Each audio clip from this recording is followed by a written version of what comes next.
अस्सलाम वालेकुम। आज की ये वीडियो बेसिकली हल्दी के हवाले से है। इसके क्या फ़वाइद हैं, इसका इस्तेमाल क्यों ज़रूरी है, कौन सी बीमारियों को मैनेज करने या कौन सी बीमारियों से बचाने में हल्दी फ़ायदेमंद साबित होती है, इसका कितना इस्तेमाल करना चाहिए और कैसे इस्तेमाल करना चाहिए। सबसे बढ़कर ये कि क्या हल्दी का एक्सेसिव इस्तेमाल, ज़रूरत से ज़्यादा इस्तेमाल कोई बीमारी भी कॉज कर सकता है, किसी बीमारी की वजह भी बन सकता है या नुकसानदेह भी हो सकता है। ये सब कुछ हम आज की वीडियो में डिस्कस करेंगे। हल्दी बेसिकली एक स्पाइस है जो कि सदियों से इस्तेमाल होती आ रही है खानों के अंदर। इसके अलावा जंगजुओं को अगर कोई ज़ख़म लगता था पुराने ज़माने में तो वो हल्दी का एक लेप कर देते थे उसके ऊपर। हल्दी एंटीसेप्टिक है, ज़ख़म को फ़ौरन ठीक करने में मददगार साबित होती है। इसके अलावा इसकी anti bacterial, anti fungal properties जो हैं वो भी ज़ख़म को बढ़ने से रोकती हैं। अगर हम खाने की बात करें तो हल्दी के अंदर एक चीज़ मौजूद होती है जिसको करक्यूमिन कहते हैं। करक्यूमिन जो है वो एंटी इन्फ्लेमेटरी प्रॉपर्टीज़ हैं उसके अंदर। वो सोजन से बचाने में मददगार साबित होता है, या जिस्म के अंदर अगर कोई सोजन हुई है तो उसको ख़त्म करने में या उसको कम करने में मददगार साबित होता है।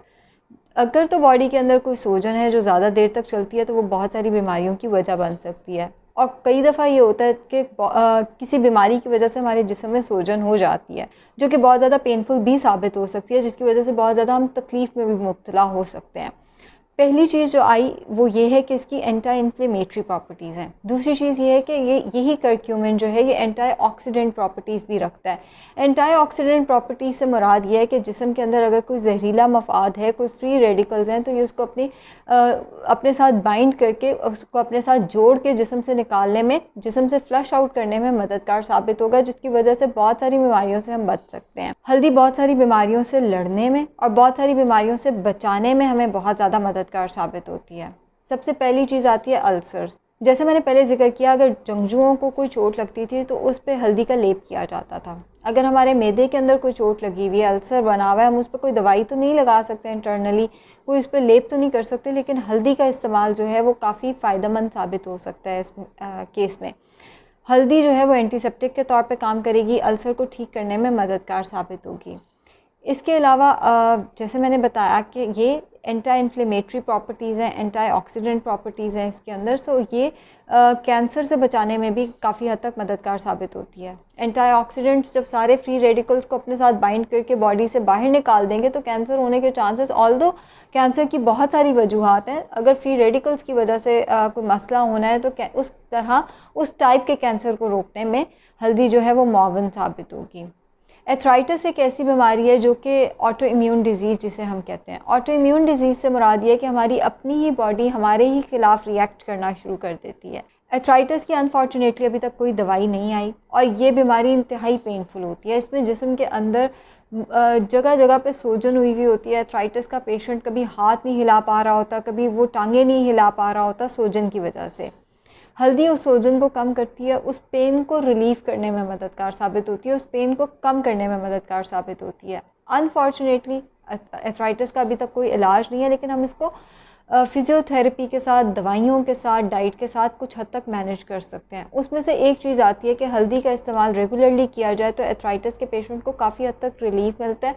लिवर के इश्यूज़ के लिए हल्दी बहुत अच्छी है। जो करक्यूमिन जिस चीज़ का मैंने नाम लिया जो कि हल्दी के अंदर मौजूद होता है वो एंटी ऑक्सीडेंट प्रॉपर्टीज़ रखता है। लिवर का काम बेसिकली, जिगर का काम क्या है, हमारी बॉडी के अंदर जितना जहरीला मवाद है उससे उसको, यानी कि हमारी बॉडी के अंदर जितने टॉक्सिन्स हैं उसने उसको फ्लश आउट करना है, हमारी बॉडी को डिटॉक्सिफाई करना है। सो कभी कभी ये होता है कि उसी वजह से, लिवर के इसी काम की वजह से, जिगर के इसी काम की वजह से, जिगर के अपने अंदर बहुत सारे टॉक्सिन्स जो हैं वो जमा हो जाते हैं। हल्दी जो है उन टॉक्सिन्स को बाहर निकालने में मददगार साबित होती है, तो जिगर की हेल्थ के लिए बहुत अच्छा रोल प्ले करती है। इसके अलावा कुछ दवाइयाँ ऐसी होती हैं जो जिगर को ख़राब कर देती हैं। शुगर के पेशेंट्स अक्सर ऐसी दवाइयाँ ले रहे होते हैं, या एथराइटिस के पेशेंट्स अक्सर ऐसी दवाइयाँ ले रहे होते हैं जो जिगर को तबाह करके रख देती हैं। हल्दी उस केस में बहुत ज़्यादा फ़ायदेमंद साबित होती है, क्योंकि जो टॉक्सिन्स जिगर के अंदर जमा हो रहे होते हैं, हल्दी उसको बाहर निकालने में मददगार साबित हो रही होती है कुछ हद तक। इसके अलावा कोलेस्ट्रॉल के पेशेंट्स के लिए हल्दी बहुत अच्छी है। रिसर्चेस ये बताती हैं कि हल्दी कोलेस्ट्रॉल को नीचे लाने में मददगार साबित होती है। एलडीएल लेवल जो है उसको नीचे लाने में और एचडीएल लेवल को बढ़ाने में इंतहाई मददगार साबित होती है। सो जिन लोगों को कोलेस्ट्रॉल का मसला है या हार्ट से रिलेटेड कोई मसला है, वो भी हल्दी का बाकायदगी से इस्तेमाल करें। हल्दी का इस्तेमाल ज़ाहिर है उनके लिए बहुत हद तक मुफीद साबित होगा। इसके अलावा जो हल्दी की एंटी इन्फ्लेमेटरी और anti oxidant, anti bacterial, anti fungal properties हैं, ये हमारे इम्यून सिस्टम को, हमारी क़ुव्वत मुदाफ़त को बढ़ाने में बहुत मददगार साबित होती हैं। जैसा कि मैंने जिक्र किया कि एंटी इन्फ्लेमेटरी, अगर जिस्म में कोई सूजन हुई हुई है उसकी वजह से बहुत सारी बीमारियाँ आ सकती हैं। अगर हल्दी हमें उन बीमारियों से बचा रही है तो ज़ाहिर है कि वो हमारे क़ुव्वत मुदाफ़त को बेहतर करने में, हमारी क़ुव्वत मुदाफ़त को मजबूत करने में मददगार साबित होती है। इसी तरह एंटीऑक्सीडेंट प्रॉपर्टीज़ भी हमारी क़ुव्वत मुदाफ़त को बेहतर करती हैं। इसके अलावा जितना हमें विटामिन सी चाहिए होता है उसका 3% जो है हल्दी के 1 चम्मच के अंदर मौजूद होता है। 1 टेबलस्पून हल्दी के अंदर जितना विटामिन सी चाहिए उसका 3% मौजूद होता है। अगर हम इसकी न्यूट्रिशनल वैल्यू की बात करें तो इसके अंदर 29 कैलोरीज़ होती हैं एक टेबलस्पून के अंदर। एक टेबलस्पून हल्दी के अंदर बेसिकली 29 कैलोरीज़ हैं, और जितना हमें दिन में आयरन चाहिए उसका 16% एक टेबलस्पून हल्दी के अंदर मौजूद है। जैसे मैंने बताया कि जितना हमें विटामिन सी चाहिए उसका 3% जो है वो 1 चम्मच हल्दी के अंदर मौजूद है। इसी तरह जितना हमें पोटेशियम चाहिए उसका 5% 1 चम्मच हल्दी के अंदर मौजूद होता है, और जितना हमें मैंगनीज़ चाहिए उसका 26% जो है वो 1 खाने के चम्मच हल्दी के अंदर मौजूद होता है। अगर हम देखें कि क्या हल्दी का एक्सेसिव इस्तेमाल, ज़रूरत से ज़्यादा इस्तेमाल कोई साइड इफ़ेक्ट्स लेकर आ सकता है? हल्दी जो है वो हमारे गैस्ट्रिक जूसेस को स्टिमुलेट करती है। कुछ हद तक अगर हम हल्दी का इस्तेमाल ज़्यादा करते हैं तो हमें जो डाइजेशन के इश्यूज़ हैं वो आ सकते हैं। स्टोमिक से रिलेटेड, हमें मैदे से रिलेटेड मसले मसाइल फेस करने पड़ सकते हैं। सो हल्दी का एक्सेसिव इस्तेमाल एक तो मैदे के मसले मसाइल लेकर आएगा। इसके अलावा खून को पतला करने के लिए जो लोग दवाइयाँ इस्तेमाल कर रहे होते हैं, हल्दी उनके लिए भी रिकमेंडेड नहीं है।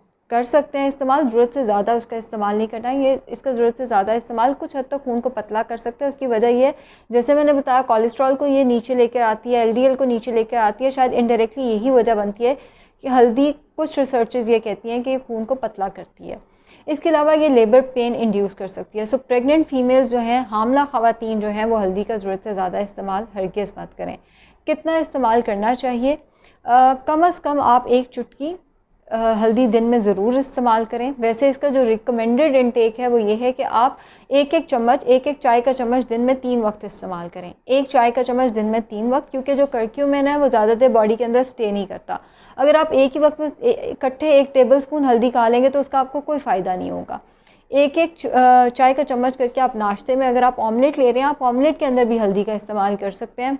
और खानों में हमेशा डलती ही है, तो दोपहर के खाने और रात के खाने के अंदर उस फॉर्म के अंदर ये आ सकती है। पाउडर फॉर्म में आप खाने के अंदर शामिल कर सकते हैं। एक और चीज़, हल्दी को पानी के साथ इस्तेमाल तो किया जा सकता है, लेकिन वो इतना फ़ायदेमंद नहीं है जितना सालन के साथ या फैटी मील के साथ है। उसकी वजह यह है कि जो कर्क्यूमिन है ये फ़ैट सॉल्युबल है। अगर बॉडी के अंदर फ़ैट आप इसके साथ देंगे तो ही अच्छा डिज़ोल्व होगा, तो ही अच्छा एब्जॉर्ब होगा, वरना ये अच्छे तरीके से एब्जॉर्ब नहीं होगा। सो पानी के साथ इसको इस्तेमाल ना करें। इसको उस टाइम पे इस्तेमाल करें जब आप कोई तेल में बनी हुई चीज़ का इस्तेमाल करें। जैसे नाश्ता है तो उसमें आप अंडे का इस्तेमाल करें। अंडा यूजुअली तेल में ही बनता है। दोपहर का खाना भी हमारा तेल में बनता है और रात का खाना भी हमारा तेल में बनता है। सो तेल के साथ इसका इस्तेमाल करें ताकि इसकी एब्जॉर्प्शन, चूँकि मैंने बताया ये फ़ैट सॉल्युबल है, ताकि इसकी एब्जॉर्प्शन जो है वो मैक्सिमम हो सके। कैसे इसको इस्तेमाल करना है? पाउडर फॉर्म में हमारा जो ट्रेडिशन है वो यही है कि हम पाउडर फॉर्म में इसका इस्तेमाल करते हैं। आप उस तरह से भी कर सकते हैं। आप हल्दी की चाय, एक कहवा सा आप हल्दी का बना कर ले सकते हैं, जिसके अंदर आप हल्दी डाल दें, थोड़ा सा अदरक डाल दें, थोड़ा सा शहद डाल दें और 1 चाय का चम्मच उसके अंदर ऑलिव ऑयल डाल दें, ताकि ये हल्दी जो है अपना मैक्सिमम एब्जॉर्प्शन भी कर सके। सो अगर मैं इस सारे सेशन को नैरो डाउन करूं तो हल्दी के anti inflammatory, anti oxidant, anti bacterial, anti fungal effects हैं। हमारी इम्यून सिस्टम को स्ट्रॉन्ग करने में मददगार साबित होती है, कोलेस्ट्रॉल को नीचे लाने में मददगार साबित होती है, PCOS के पेशेंट के लिए बहुत अच्छी है, अल्सर के लिए बहुत अच्छी है। इसके अलावा एथराइटिस के पेशेंट के लिए बहुत अच्छी है। बहुत ज़्यादा इसके अंदर अफादियत है और हमारे इम्यून सिस्टम को बढ़ाने में बहुत ज़्यादा मददगार साबित होती है। लेकिन इसका इस्तेमाल जो है हमें ऑयल के साथ करना है। पानी के साथ इसकी तासीर जो है वो कम हो जाती है। Thank you very much.